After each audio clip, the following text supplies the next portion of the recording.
Doon pala sa mga viewers natin na nagtatanong kung saan ko ba daw ito nabili yung ating B8 sound card. So ito idol, itong B8 sound card natin, may link ako nito idol sa TikTok account ko ano. So doon ako naglalagay ng link nito dahil kung ano mga video ko idol dito sa ating Facebook page, pinopost ko rin ito sa ating YouTube channel at saka TikTok ano. So ito idol, itong binili kong B8 sound card ay nasa 400 plus lang ito. Dahil hindi ito isang set ano, hindi natin kailangan ng isang set na kasama yung microphone set nito para lang magamit natin dito sa effects ng ating mixer. So idol ano, kung maganda ang effects ng inyong mixer, hindi na kailangan natin ng B8 sound card. Ito ay option lang natin kung sakaling yung ating mixer ay hindi na gumagana yung effects o mahina yung effects. So mas okay ito gamitin yung ating B8 sound card mga idol. So ito lang idol ang binili ko ano, B8 sound card lang at ang kasama nito itong connector na dalawang 3.5 to 3.5. Okay na rin ito, wala nang kasama siyang microphone dahil pag may kasama siyang microphone mga idol, umaabot siya ng 1K ano o lagpas pa. So ito lang gagawin natin ano. So doon naman sa mga viewers natin na nagtatanong kung paano daw ang connection nitong B8 sound card sa ating mixer, tapos mixer to amplifier. So mayroon naman tayong ginawang video nito idol, pero dito idol, gagawa na rin tayo ng panibagong video ano para makonect natin dito. At tandaan nyo na lang idol yung ating mga ginagamit na connector para magaya nyo na lang yung ating connection dito. Sa ating mixer to B8 sound card mga idol, dapat ang gagamitin natin na connector dyan ito. So itong connector na to idol, 3.5 to dual RCA. Dahil ito idol, double purpose ito. Pwede tayo magamit sa 6 and 7 or 3 in 4 ng ating input ng ating mixer. Pwede naman sa single channel lang, 1 to 5 or 1 to channel natin. So ito, output lang lagi natin idol ano. Doon sa mga viewers natin nalilito pa, pinaka-output ng ating B8 sound card, itong headset, monitor. Doon sa ibang B8 mga idol ay may nakalagay na earphone.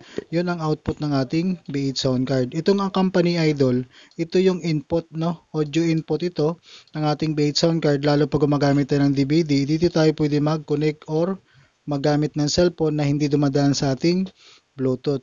So ito naman yung condenser mic o mic 1, mic 2. Ito yung pwede natin dito lagyan ng ating microphone, mapa-dynamic man yan or mapa-wireless microphone. So pwede tayo gumamit dito ng dalawang klase ng microphone ano. Pwede dito sa ating B8 sound card. Ito naman yung pinaka live idol ano, live 1, live 2. Dito naman tayo magko-connect ng ating cellphone. Halimbawa, pag nagre-record tayo ng ating cellphone tapos ginagamit nating B8 ito no sa ating mga sound effects. So diyan tayo magko-connect ng cellphone live 2 at saka live 1. So pwede tayo gumamit ng dalawang cellphone diyan. So ginagamit naman ng connector dito, itong kasama niya, ito. Ayan, 3.5 to 3.5 dahil yung ating cellphone ay 3.5 lang din yung pinaka-earphone niya ano. Ayan. So kaya ito pag binili natin yung B8 sound card, kasama lang ng ganito itong mga connector na to. Pero pag walang microphone set, makakatipid tayo.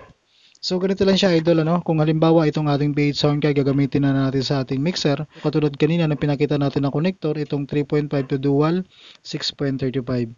So output tayo, monitor output or headset. So, tapos itong dual 6.35, ito yung input natin sa ating mixer.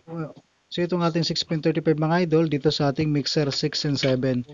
So ito idol, pwede natin ito magamit itong ating 6.35 na isa lang ano. Basta pag gumagamit tayo sa channel 1 to 5. So double purpose yung itong connector. So pwede natin magamit sa 6 and 7, 3 and 4 or dito sa 1 to 5, tigi-isa lang ang gagamitin natin. So pwede yan idol. So kung halimbawa idol naka-input tayo dito sa ating 6 and 7, ayan. So itong ating connection sa ating B8 to mixer ano.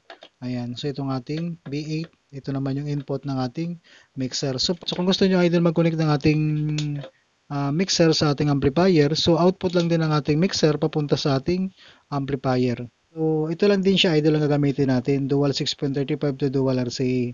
So ito idol, magbabago yung connector natin dito depende sa output ng ating mixer at saka sa input ng ating amplifier. So kung power amp, iba yung input ng power amp. Madalas XLR ano. So kung power amp ang paglalagyan natin, so magiging dual 6.35 to XLR male. So, dahil yung ating gagamitin na amplifier integrated, so dual RCA yung ginagamit natin na connector. So, ganito.